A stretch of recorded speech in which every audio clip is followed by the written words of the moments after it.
Hey guys, today we are going to be doing a demo about how the Red Hat developer Odoo has its tests now running on OpenShift CI and how we have completely integrated with the OpenShift workflow. So give the quick little background, Odoo is a tool which interacts directly with OpenShift, and hence it definitely makes sense that everything follows the OpenShift workflow. Therefore, in this sprint we make sure that we got some of our tests running on the OpenShift CI and made sure that workflow itself is integrated with Prow, which is the test engine used by Kubernetes and hence OpenShift. So to simulate this, I am going to raise a pull request. I have introduced a failure deliberately to make sure that this pull request fails for now. But the idea is to make sure that we can show off that the OpenShift CI Prow workflow is in place. So if I just show the diff, notice that there is a small change here which should fail in OpenShift CI for this instance. So let's go ahead and raise the pull request. So let's go ahead and create the PR.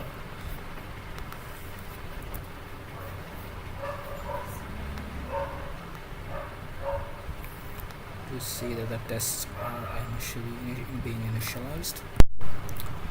You'll notice that the OpenShift CI bot is now commented on my PR saying that it has been approved by me. Now note that on Prow we do have this concept of owners. So if I go ahead, so we have the owners files which currently lists me as an owner. So that's me there, therefore my PR is automatically approved. However, if someone else tries to raise the PR, it will not be approved. Now, based on in the OpenShift CI workflow, an approval and LSTM are required for the PR to go in. Essentially, without both of these on, the automatic merge will not go in. In fact, if someone outside the organization tries to raise the pull request, it will not even initiate tests on them, and in fact will require an OK to test command for that to happen. You'll notice that the tests have all been initialized over here, and you can see Prow tests here as well. Now the interesting thing here is that all of this runs on OpenShift CI, so you will be able to see the current state of tests, logs and all that right here. The most important thing for us is the fact that we can see whatever is blocking a pull request from going in on this. You can see here that for this PR to go in, Tide, which is a component of Prow that manages the automation, tells me that I need to pass all of these tests and I need these labels of which I have approved, and there's a label which I require is missing, which is LTTM, and the fact that the PR does not have any merge conflicts. So I would like to show an interesting dashboard that actually lets you see the overall status of tests that are in progress. So if we scroll down, we have our developer Odoo right there, and I can actually go ahead and filter by author and wildcards. For now, let's just see that you will see that as soon as I look at that, at developer Odoo, it shows me all the PRs that have been going on this far, or which have failed, which have succeeded, the entire history of the tests. I can actually specify specific tests. Here I have these two, so I can say I only want to see the E2E tests, or I only want to see the unit tests, stuff like that. And I can also say that I only want to see the fail tests, for example, and it only filters me on the fail tests and stuff like that. Alright, anyway, let's get back to the PR, and you'll notice that the bot has already recommended people who should review this PR. This is based on something called as Blunderbuss, which is a plugin of Prow, and which basically figures out who needs to be pinged based on the owners files, and then pings them essentially and recommends you to ping them. You can actually assign specific people to the PR by saying this.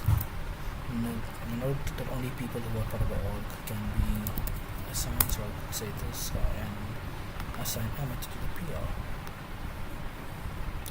Such assign without any name will say that I will assign this to myself, but that's not what we want to do here.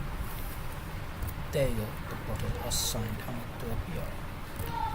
Going back to the tests, you will notice that the tests are still running. It might take us a while because some of the tests actually need a entire class to be brought up. So I guess we have to wait for them to clear up. Well, it looks like the tests have failed. And what do we have here? The bot has commented. It is telling us that this particular test failed for some reason which we need to investigate. And it's giving a helpful little hint of commands we can run. So we could say /test to rerun all the tests, or we could do /test and the name of a test to run the test, a specific test. Note that this means that A, you do not need to have admin access to rerun tests. As long as you are or an org member, you can retrigger tests. And B, you don't have to open a second interface to do it. You can just give a command and the bot will take care of things. So anyway, we notice that we have a test that has failed. We already know why it's failed, but still, let's take a look. So you can see that OpenShift CI is displaying where the failure happened, and it's actually trying to cut down on the stuff that we need to read to figure out what broke. So for now, we could just go through. Oh, it looks like we have flagged. It's okay. This can happen sometimes in any CI system, including an OpenShift CI. But an important thing here is that we have seen a fail case where we can actually see logs of what failed and try to figure out what happened. So let's go ahead and try to rerun these tests, this time without the failure. So before we do that, let's go back to the PR and show another command /hold. This ensures that the PR does not go in mistakenly unless the hold is cancelled. So let's just do that. And you will see that the robot has added another little label there called do not merge /hold. And if I go back to my PR status, you will see that there is a forbidden label that you should not have, do not merge hold. And note that as soon as this label is removed and this label is put, then merge conditions will be satisfied along with the test passing. So let's go ahead and try to get the test to pass now. So I have fixed the error that I introduced, although it didn't serve much purpose thanks to the flake. But anyway, let's go ahead and try to get this PR through. So I have fixed the error that we have introduced and I have repushed, so the tests have retriggered. So now I guess we'll play the waiting game. Okay, skipping over, it looks like the tests have passed, all of them have passed, and we're just waiting on the alter team. Now you can see that I've already received one approval along with a /alter team. /alter team basically tells about that, this guy is saying he's one of the reviewers and he wants to approve the PR for merge. So as soon as /alter is done, it puts the LTTM label, which basically makes the PR be able to merge. But remember, we did place a /hold. That's why there is a do not merge hold label. I'm going to wait for a second reviewer because there's a GitHub requirement for PR to merge, and then we have to remove the /hold. Cool, looks like we have our approvals. So let's go ahead and try to get the PO in.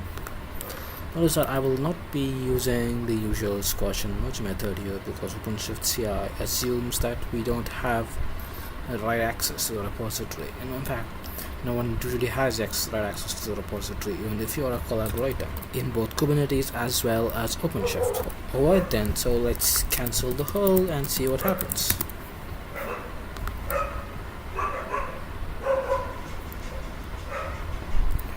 As you can see that now all conditions for merge are satisfied, as we have all the tests passing, we have the approved LGTM labels on, and we do not have any forbidden labels such as hold, not merge /hold, which blocks PR merge. So let's see what happens. And boom, we have PR automatically merged. Alright, another thing that I would like to mention is the automatic needs rebase. So essentially, if a PR goes out of sync and needs a rebase, then the bot detects it, pings a person saying that you need to rebase your PR, and attaches in needs rebase label. And yes, you guessed it, needs rebase is actually a forbidden label, and therefore, even if this somehow fails, this will prevent merge. Now, as things stand, we have a lot of our tests already moved into OpenShift CI. There are still a couple remaining. As we move forward to get those in as well, we have to say that we have at least 60-70% of our testing now successfully happening against OpenShift 4.0 on Prow on OpenShift CI.